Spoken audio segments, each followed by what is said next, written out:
Bien,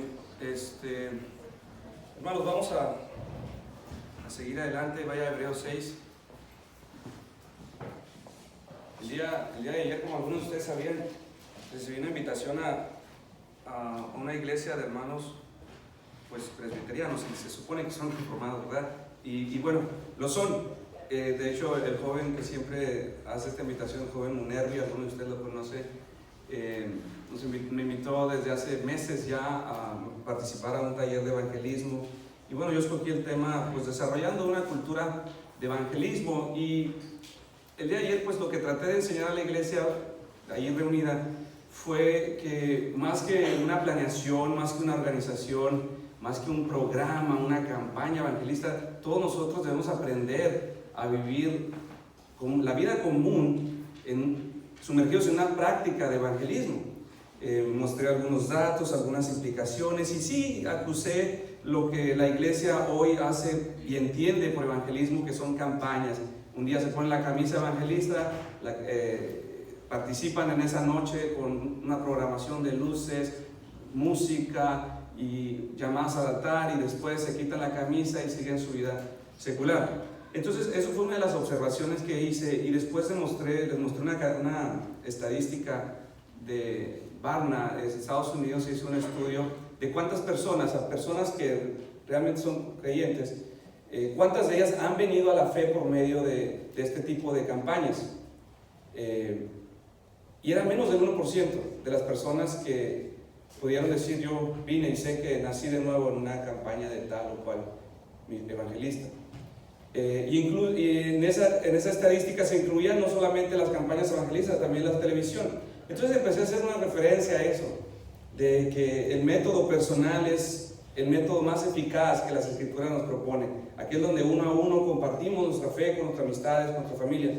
El gran porcentaje, de arriba del 40%, de las personas que han nacido de nuevo reconocían su venida, su nacimiento gracias a un familiar o un amigo que les hizo la invitación, o que convivió, les compartió el evangelio. Y bueno, terminamos todo el tema, se acabó, y al final me aborda un Nervi y me dice: pastor, todo lo que dijo usted, dijo, mañana tenemos una campaña, dijo, mañana tenemos una campaña evangelística, y va a ser en el, creo que me dijo, parque o estadio mariachi. Y dice, y todas las iglesias presbiterianas de la localidad se reunieron, dijo, y todo lo que ha descrito usted, pues es lo que se va a hacer mañana. Y bueno, dice el pastor, si ya lo conocen, ¿para qué lo invitan? Dice. Entonces, bueno, yo creo que me invitaron con el propósito de que trajera algo de ánimo a la campaña evangelista que iban a hacer, pero pues bueno, ya saben cómo se me pegan las de acá del pastor, las ideas del pastor, ya nomás queda uno mal. Entonces, hermanos, vamos adelante a Hebreos capítulo 6, verso 9.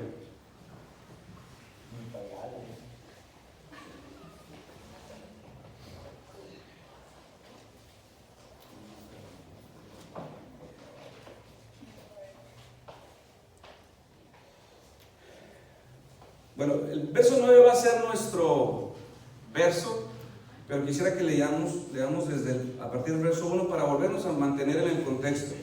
Dice el verso 1 de Hebreos 6: por tanto, dejando ya los rudimentos de la doctrina de Cristo, vamos adelante a la perfección, no echando otra vez el fundamento del arrepentimiento, las obras muertas de la fe en Dios, de la doctrina de bautismos, de la imposición de manos, de la resurrección de los muertos y del juicio eterno.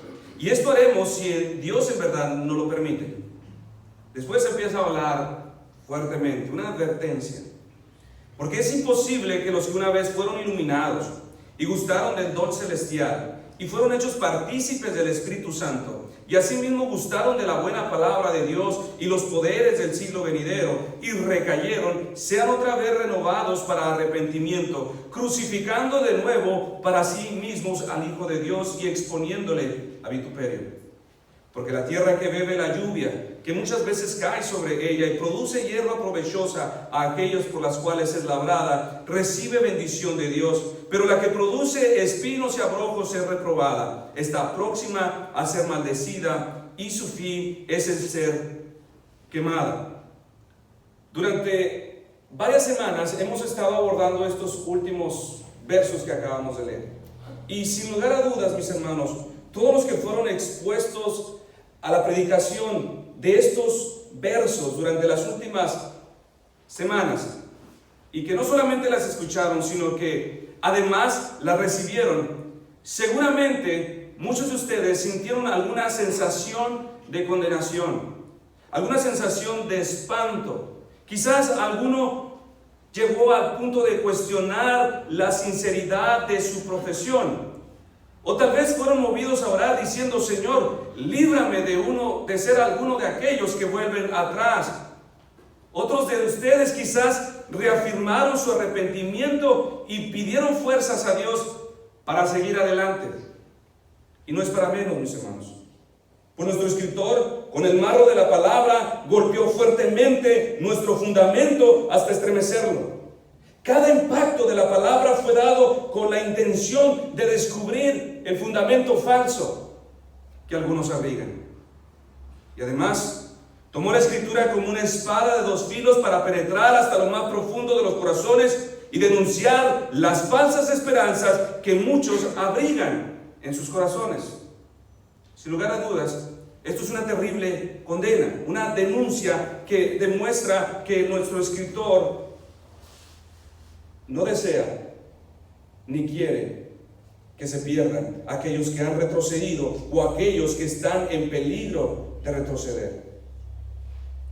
Ahora, sería muy imprudente de nuestra parte, de nuestro escritor, que después de haber dicho todas estas cosas, se olvidara que allí reunidos en esa congregación, a quienes lanzó estas fuertes advertencias, también había cristianos genuinos, también hay verdaderos creyentes. Entonces, ahora él cambia su lenguaje y ahora expresa una dulce consideración al dirigirse a los santos hijos de Dios. Así que para que los hermanos no crean que nuestro escritor piensa o les juzga igualmente como apóstatas, hace una tierna afirmación con la intención de eximirles de esta acusación. Y lo hace declarándoles su convicción que tiene acerca de ellos, diciendo en Hebreos 6:9: pero en cuanto a vosotros, oh amados, estamos persuadidos de cosas mejores y que pertenecen a la salvación, aunque hablamos así, porque Dios no es injusto para olvidar vuestra obra y el trabajo de amor que habéis mostrado hacia su nombre, habiendo servido a los santos y sirviéndoles aún.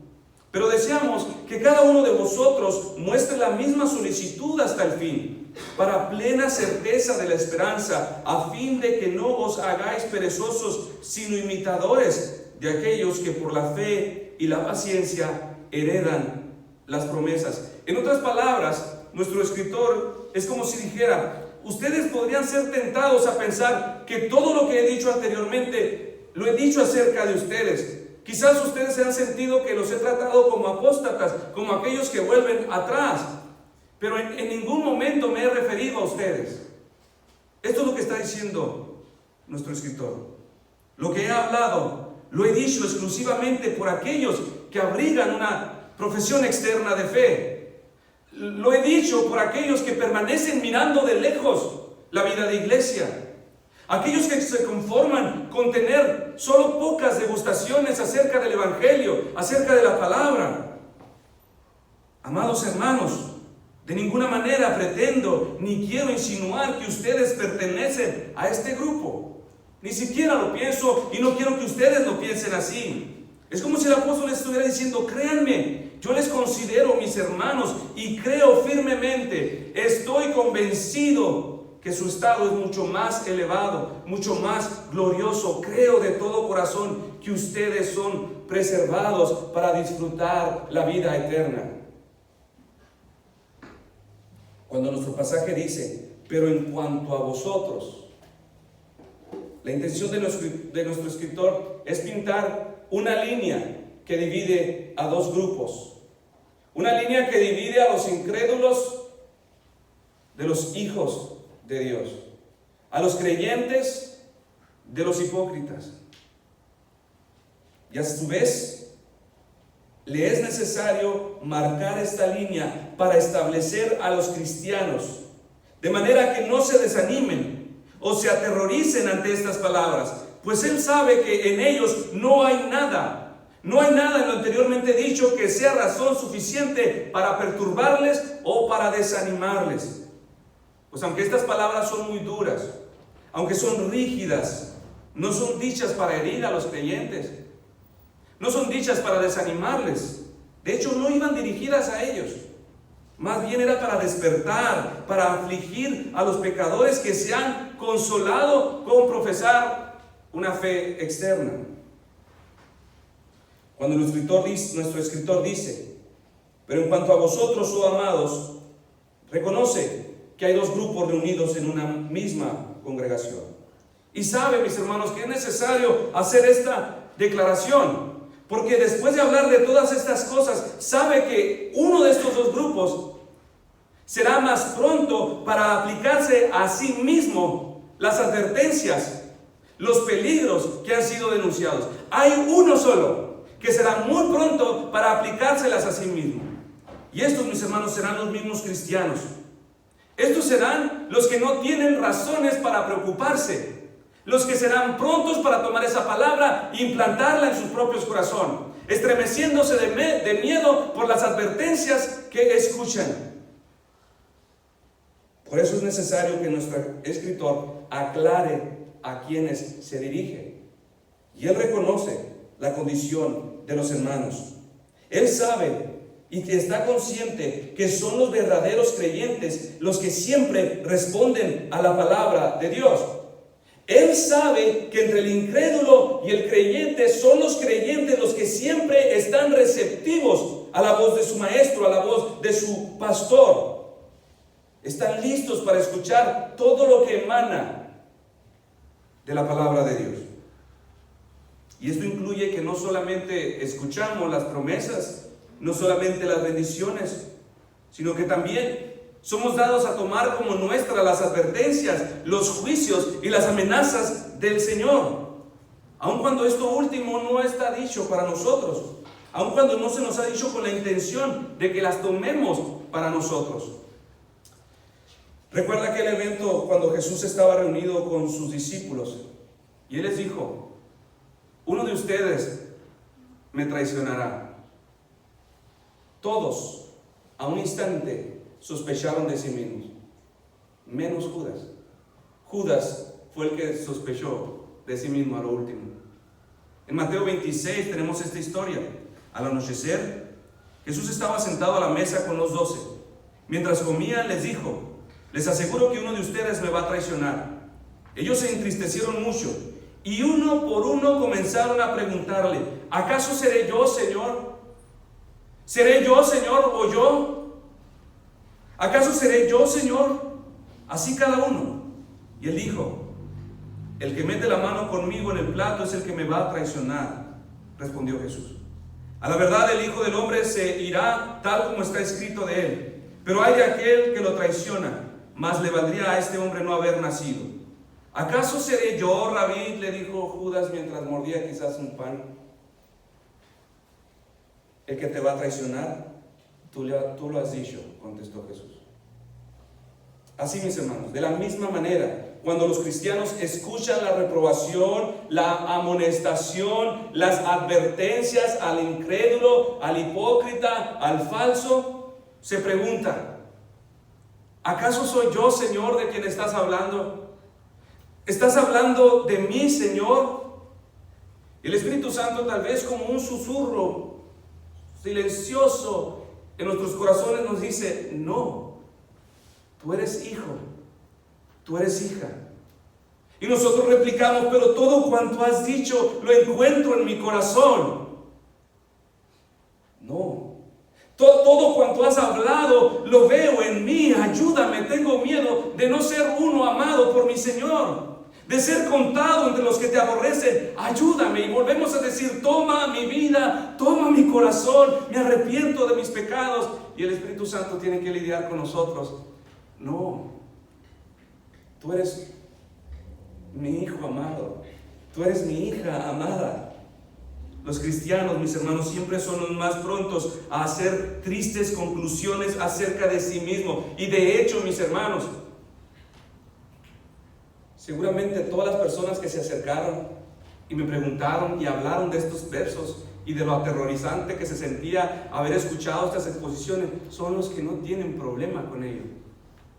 Sin embargo, algunos que hayan salido sin la menor, con la indiferencia, sin la menor preocupación al respecto, son a quien van dirigidas estas palabras. No negamos tampoco, mis hermanos, que no haya cierta utilidad para el cristiano al atribuirse a sí mismo todas estas advertencias. Hay cierta utilidad. Podemos resaltar algunas de estas. Por ejemplo, los creyentes, al exponerse a tales advertencias, les ayuda a desempolvar nuevamente el fundamento sobre el cual estaban parados. Y vuelven a observar: de verdad, confío en mi Señor. Les motiva a elevar nuevamente su admiración al Señor, a contemplar el grande amor con que han sido amados, con que han sido favorecidos, y a humillarse nuevamente ante la sublime gracia con que han sido bendecidos en medio de una multitud de pecadores. Y también les motiva a ser más diligentes en su andar. Así estas doctrinas, mis hermanos, por severas que sean, terminan bendiciendo al creyente, tanto como lo hace con el incrédulo que se arrepiente. Bendicen a sus hijos. Así que estas palabras: pero en cuanto a vosotros, oh amados, denota que no es a los cristianos a quienes fueron dirigidas las palabras anteriores. Mucho menos trata de hablarnos de cristianos que recayeron y que perdieron su salvación. No está hablando de eso. Pero en cuanto a vosotros, oh amados, Él está diciendo: ustedes, los creyentes, ustedes, mis hermanos, delante de los ojos de Dios, no son despreciables, no son rechazados. De ninguna manera lo piensen así. No hay nada, mis hermanos, de todos ustedes los que están en Cristo, no hay nada en ti que pueda despertar otra vez la ira de Dios. No hay nada en ti que pueda motivar a Dios a mirarte con ojos de venganza. No hay nada, mis hermanos, no hay camino, no hay vereda que tú tomes de pronto en la vida donde el Señor no diga: soy tu buen pastor y he venido otra vez por ti. No hay nada que puedas hacer o dejar de hacer para que Él no te ame más o menos de lo que Él ya te ama. Eres amado por Dios y eso nada lo cambia, ni nada lo cambiará. En las Escrituras, mis hermanos, se utilizan comúnmente 3 palabras para describir el estado favorable en que nos encontramos todos los que hemos creído, todos los que está nuestra esperanza en el Señor. Y estas 3 palabras de confirmación son amados, son hermanos e hijos. Estas 3 palabras aparecen en diferentes circunstancias de nuestra vida. Los apóstoles la usaron así. Por ejemplo, en el caso de la palabra amado, la cual aparece también en nuestro verso, es la misma palabra que el Padre utilizó para referirse al Hijo en Mateo 3:17. Y hubo una voz del cielo que decía: este es mi Hijo amado, en quien tengo toda mi complacencia. La misma palabra la utilizó más adelante en el capítulo 12, verso 18, y se refiere nuevamente al Hijo. He aquí mi siervo, a quien he escogido, mi amado, en quien se agrada mi alma. Y esta palabra ahora es usada para confirmar a todos los creyentes que están en distintas circunstancias, y lo encontramos en diversos pasajes cuando se refiere a ellos. Por ejemplo, 1 Pedro 4:12 llama a los creyentes que están sufriendo adversidad amados. En Efesios 5:1, al exhortarles a caminar como hijos, andaban algo desviados, hijos amados. Al animarles y consolarles en sus luchas, Filipenses 4:1 les vuelve a llamar amados y deseados. No hay estado, no hay circunstancia, mis hermanos, que cambie esta verdad. No podríamos recibir menos, mis hermanos, cuando mismo Cristo dijo: como el Padre me ha amado, así también yo les he amado. El mismo amor que yo he recibido del Padre Es el mismo amor en calidad, en potencia, en fuerza, el que yo siento por ustedes.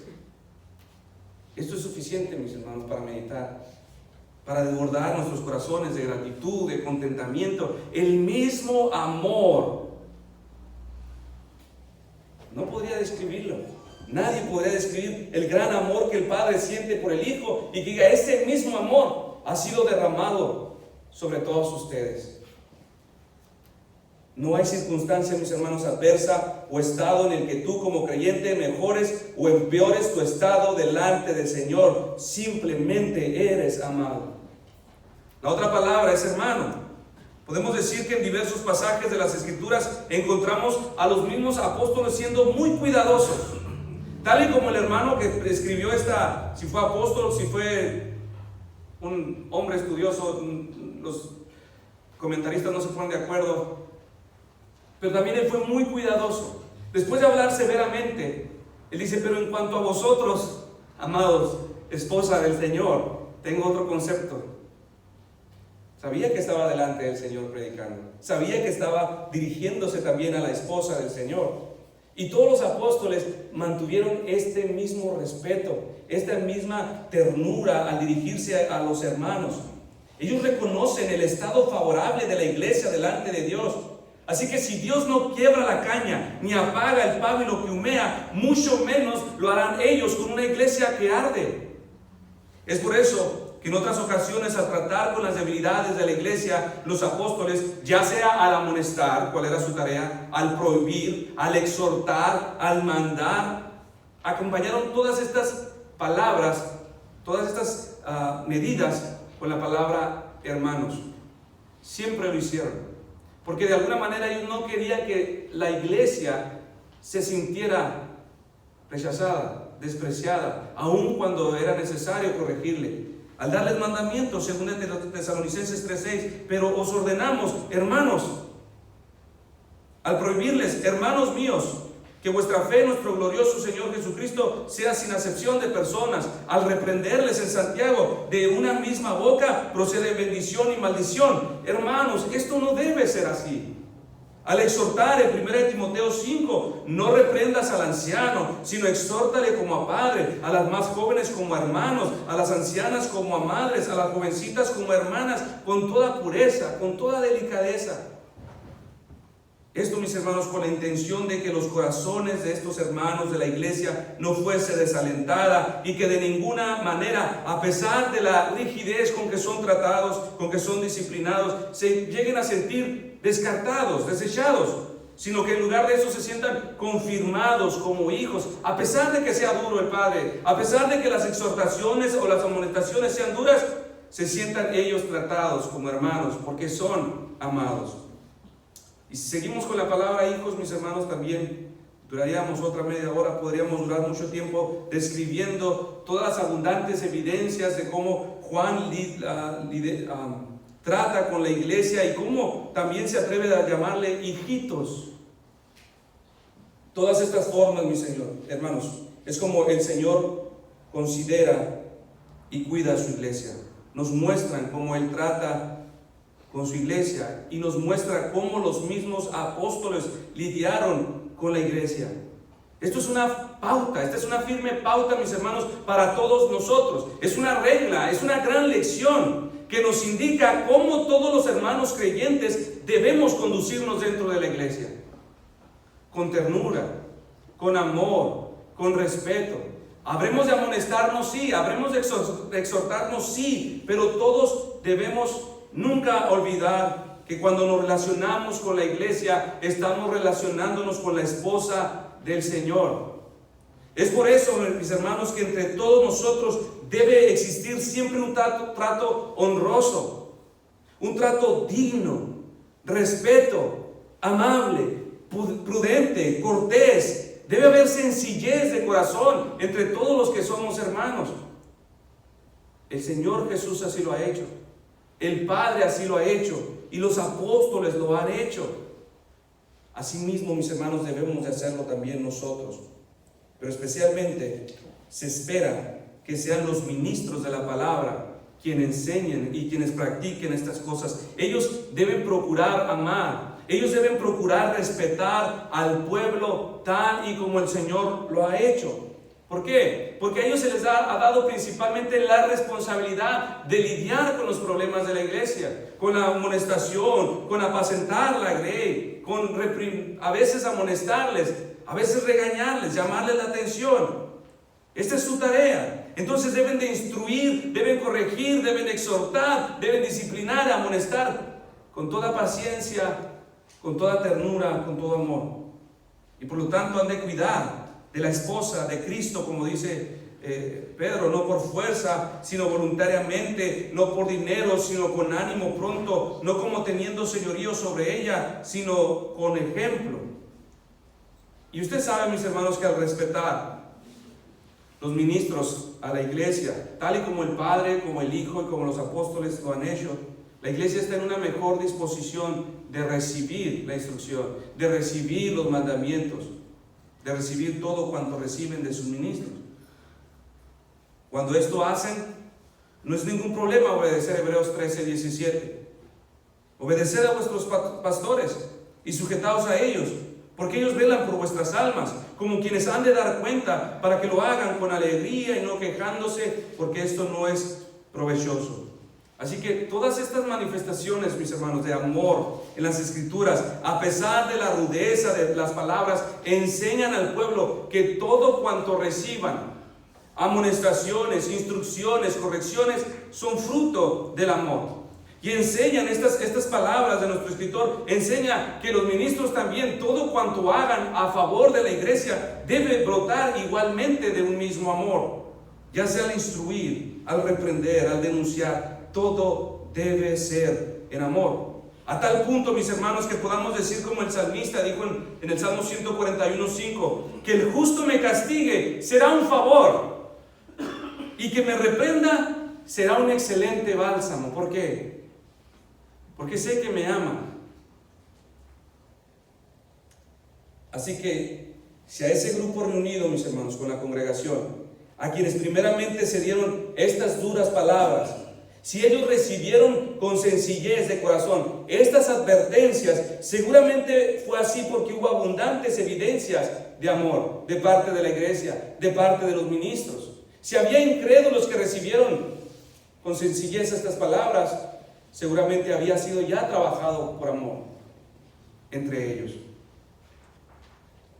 Pero especialmente, como hemos venido hablando, hubo considerables muestras de amor hacia los creyentes, y de esto dice nuestro escritor, estar persuadido. Pero en cuanto a vosotros, oh amados, estamos persuadidos de cosas mejores. Él tiene una opinión mucho más elevada de ellos. Por estas cosas mejores de las que él está persuadido, se refiere a las cosas que mencionamos en los versos pasados. Es como si dijera, ustedes han recibido más que iluminación, más que una degustación del don celestial, más que la participación del Espíritu Santo, más que la degustación de la buena palabra de Dios y de los poderes del siglo venidero. Estamos persuadidos de cosas mejores que estas. Estoy persuadido que ustedes tienen un mejor fundamento que nunca caerá, que nunca se desbordará. Eso. Pablo en Efesios 1 sublimemente describe todas las cosas mejores, los privilegios en los que todos ustedes, los cristianos, mis hermanos, han sido favorecidos delante de Dios.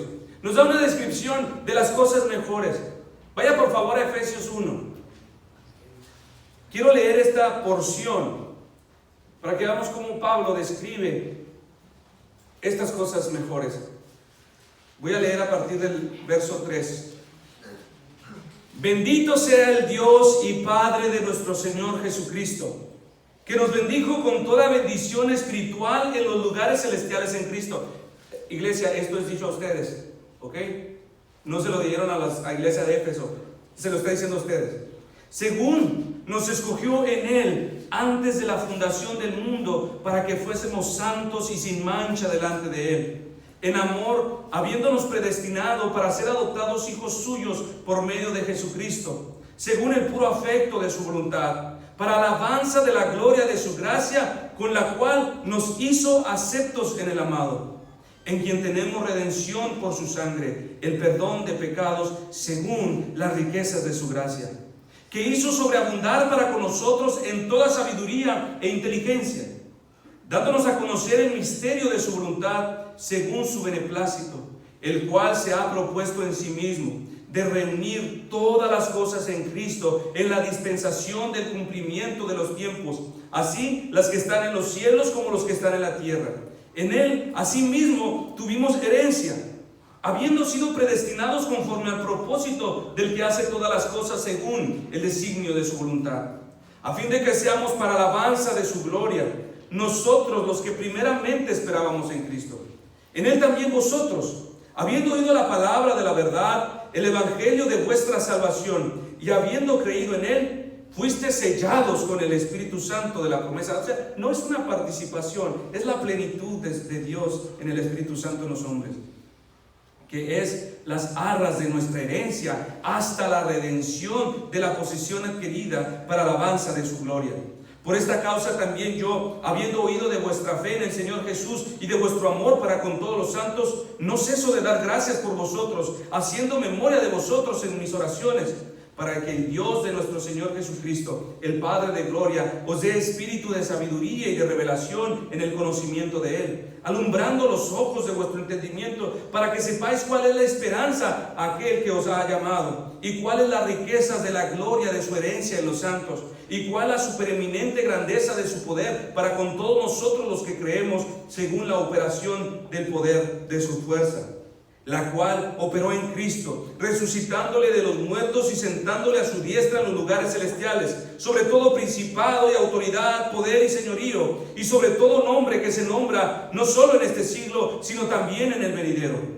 Y sometió todas las cosas bajo sus pies, y lo dio por cabeza sobre todas las cosas a la iglesia, la cual es su cuerpo, la plenitud de aquel que todo lo llena en todos. Estas son las cosas mejores, de las cuales nuestro escritor está persuadido acerca de nosotros los creyentes. Estas son las cosas que acompañan a los que son salvos. Persuadidos de cosas mejores que pertenecen a la salvación. Estas son todas las gracias que rodean a los creyentes. Aquí descansa una gran diferencia, mis hermanos, entre una renovación mental, una renovación común, a un nuevo nacimiento, a la obra verdadera de la regeneración, al fruto verdadero de la gracia especial de Dios en los hombres. Hay un sermón de Charles Spurgeon en Hebreos 6:9. Le recomiendo que lo lea. Él se centra en todas las cosas que acompañan la salvación y lo describe de una manera como un ejército que va delante de nosotros, que va a nuestros lados y que va detrás. De frente dice va elección, afirmando, declarando quiénes son, predestinación, marcando la pauta, cómo va a llegar esa salvación a esos hombres. Y empieza a hacer una descripción en todo el sermón, se lo recomiendo. Está así impreso en internet, léalo. Y el hermano magistralmente describe todas estas preciosas doctrinas, riquezas espirituales que rodean a todos los creyentes. Así que, mis hermanos, estos son pues las cosas que acompañan a la salvación. Los que han sido favorecidos solamente con iluminación, con dones, con un cambio de mente, como hemos expresado anteriormente, perecerán.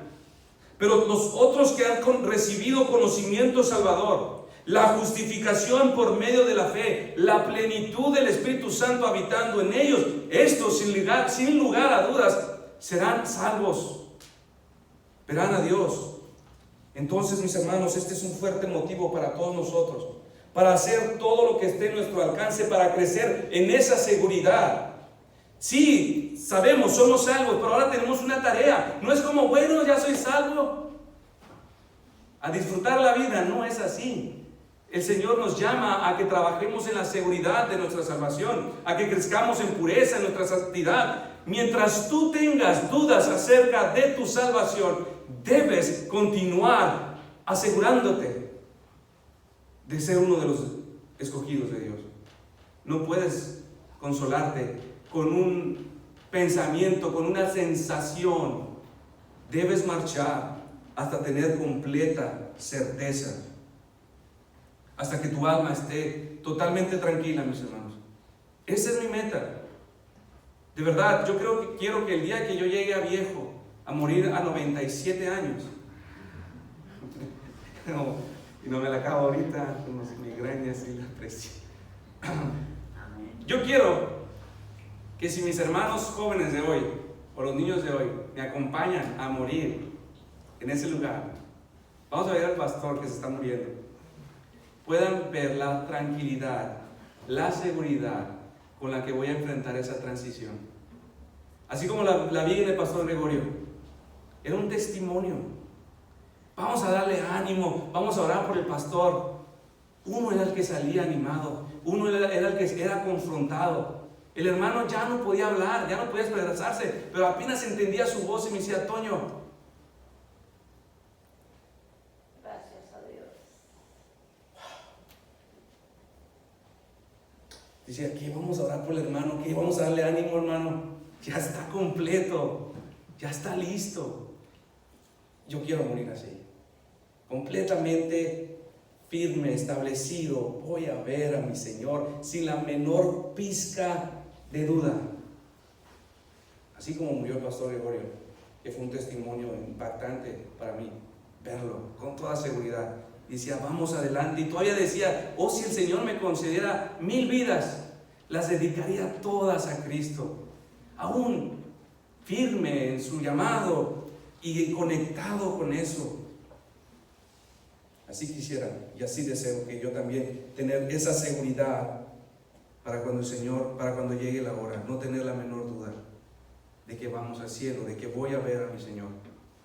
Pero en cuanto a vosotros, oh amados, estamos persuadidos de cosas mejores que pertenecen a la salvación.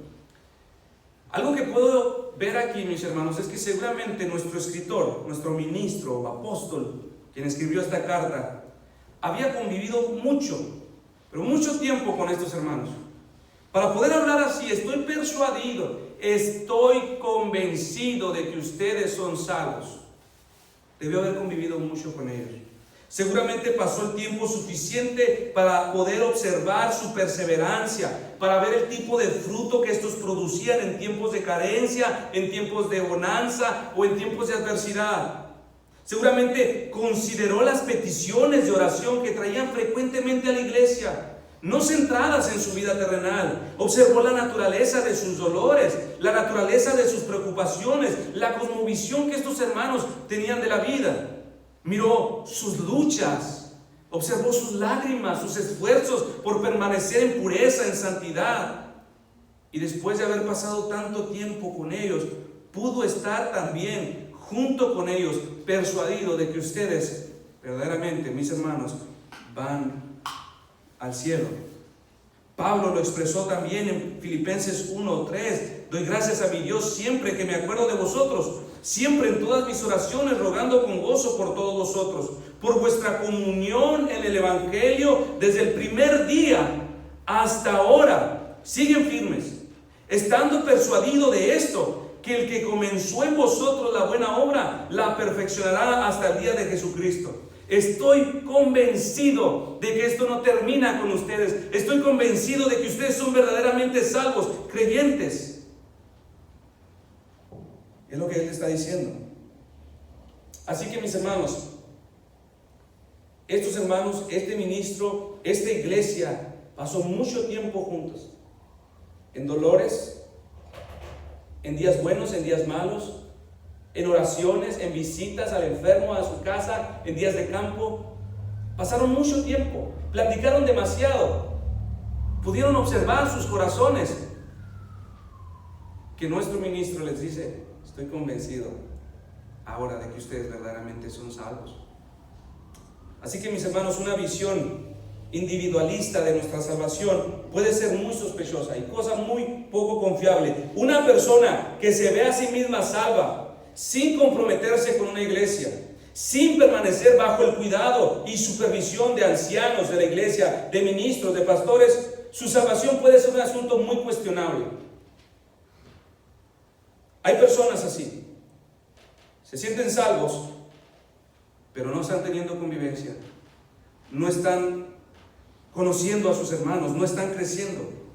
Me gustó la forma en cómo el príncipe de los predicadores, Charles Spurgeon, una vez le invitó a estos cristianos independientes que se aseguraban, que hacían alarde de su salvación, pero que no pertenecían a una iglesia, simplemente aparecían de pronto y se desaparecían y volvían a aparecer. Y él les invitó a decepcionarse de su seguridad de salvación. Y esto fue lo que les dijo a estos hombres autónomos, a estos cristianos autónomos. Les animo a convivir en nuestra iglesia. No, o sea, ni siquiera tomó un pasaje y con esa habilidad que Dios le dio a Charles. No, dijo, les invito a convivir con nuestra iglesia, a pasar tiempo con ellos. Les animo a participar de sus conversaciones, a ocuparse en lo que ellos se ocupan, a negarse a lo que ellos se niegan, a divertirse como ellos se divierten, a llorar por lo que ellos lloran, a alegrarse de lo que ellos se alegran, a orar por lo que ellos oran. Vivan de cerca con los hijos de Dios y les aseguro que no podrán seguir su ritmo de vida y pronto saldrán de entre nosotros. Ser un cristiano individual es algo muy fácil.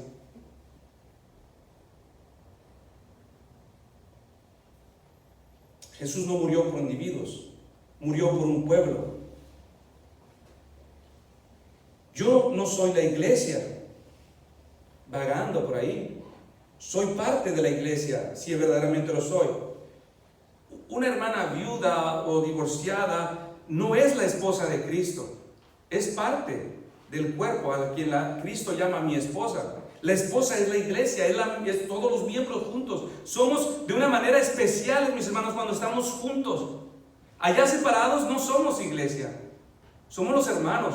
Cuando nos juntamos, la esposa del Señor está presente, la iglesia, el rebaño de Dios. Esto cobra otro sentido especial. Entonces, una visión individualista de nuestra salvación puede ser nuestra destrucción espiritual, mis hermanos. Jesús murió por un rebaño, por un pueblo. No vino y murió por una persona. Él diseñó y ordenó que estos vivan y crezcan en comunión. Si usted no convive con la iglesia, mis hermanos, es muy difícil que usted crezca. Dios así le ha placido ordenar que crezcamos, que maduremos. Es muy fácil medirse con el mundo. Si usted pasa más tiempo con el mundo, le apuesto que tendrá una seguridad y esperanzas falsas acerca de su salvación. ¿Por qué? Al medirme con el mundo, destaco sobre todos. Soy un ángel. Nada perturba mis conciencias cuando me comparo con ellos. Necesitamos estar en comunión con la iglesia. Nuestro apóstol, nuestro escritor, tuvo demasiado tiempo involucrado con la vida de estos hermanos para poder decir, estoy persuadido de su salvación. Nuestro escritor amaba a esta congregación, y no solamente a los creyentes genuinos, sino aún a los que no estaban convencidos de la verdad. Cuando nuestro escritor dice al final del verso 9, aunque hablamos así, supone que él sabe que hay entre la congregación personas que no han llegado a ser salvos, que se ve en la penosa necesidad de hablar duramente hacia ellos. Pero él tenía un propósito, tenía un fin. Y como podemos percatarnos, mis hermanos, estas palabras que él anteriormente dijo no fueron un juicio, no fueron una sentencia, no fue una palabra final, más bien fue una urgente invitación a salir de ese estado de letargo, a invitarles a que salven sus vidas, y entregó estas advertencias con el deseo de que esta congregación, estos hombres reunidos y mujeres allí con la iglesia, encontraran gracia salvadora. La declaración de juicio, sabemos, mis hermanos, que en el presente tienen una función especial en el futuro, y esto era lo que él quería hacer. Él estaba declarando los juicios, el peligro de perderse para siempre, con el fin de salvarles. Los peligros, usted sabe que todos los peligros que son predichos con anticipación hacen que seamos más atentos, más avisados, más listos. Recuerdo una vez un compañero de trabajo, estábamos sentados y uno empezó a hablar que iba a hacer un viaje a la ciudad de Los Ángeles. Y bueno, estaban hablando de llantas y cosas así. Cuando él regresa al tiempo, yo estaba otra vez ahí y él bromistamente, pues de una manera como compañero, le reclama al otro: oye, te pasaste con el video que me enviaste. Antes de salir a viajar, el compañero le envió un video de puros accidentes automovilísticos en freeway. Dijo: me fui con miedo toda la carretera. Y le dijo: pues lo hice para que te cuidaras, le dijo. Entonces, mis hermanos, la intención de las Escrituras, cuando nos habla arduamente, cuando nos habla con riqueza, es lo mismo: salvarnos de un peligro eminente. Si a nosotros se nos pudiera advertir, mis hermanos, de los accidentes o las desgracias futuras, seguramente tomaríamos todas las medidas necesarias para prever un peligro. Si nos dijeran que por tal callejón nos espera un ladrón para asaltarnos con una navaja, le aseguro que en ese instante damos la vuelta alegremente, aunque el camino sea más largo por esta calle.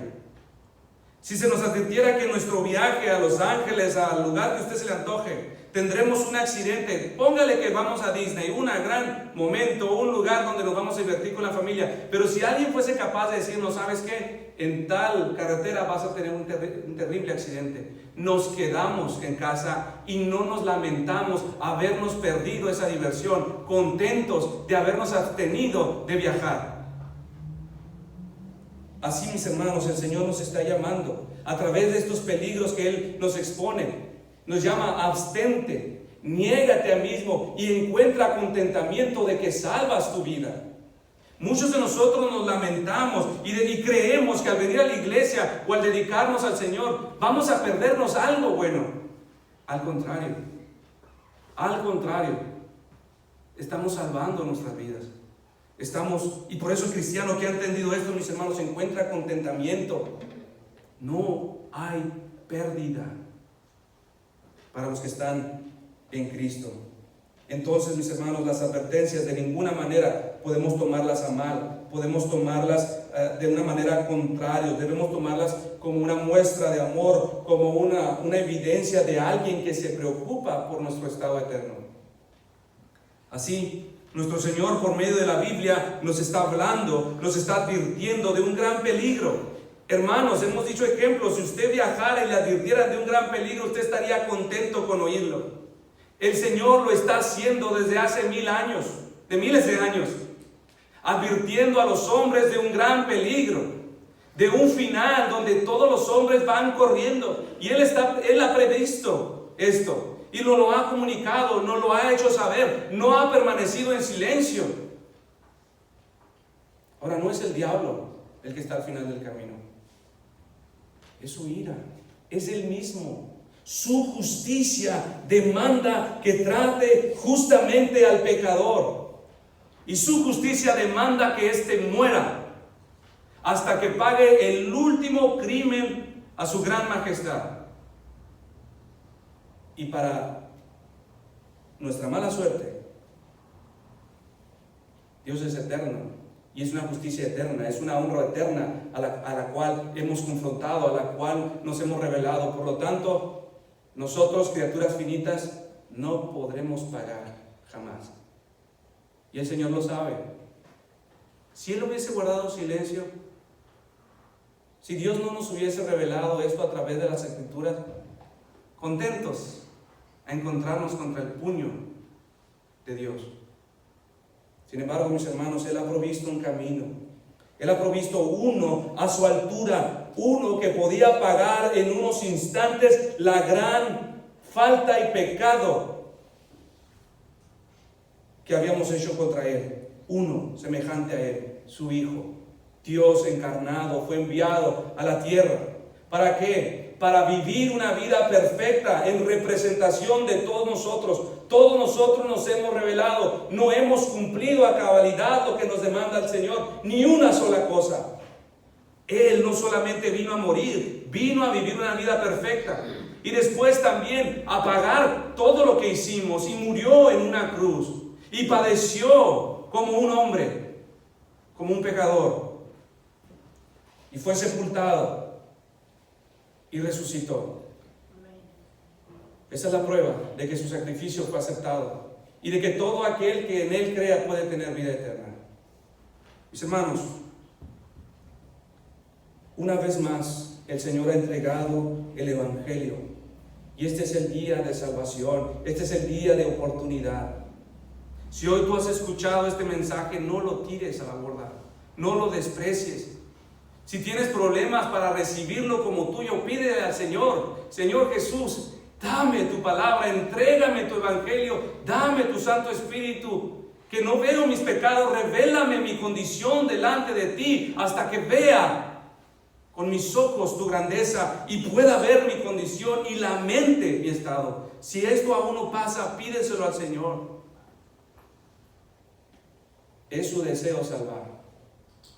Todo aquel que venga, mis hermanos, tenga la certeza, no será despreciado, no será rechazado. El Señor Jesús lo prometió: todo el que venga a mí, yo no lo echo fuera. Puede tener la certeza de que será recibido. Él es un Salvador que se complace en perdonar. Vamos a ponernos de pie, mis hermanos, y vamos a darle gracias a Dios por su palabra.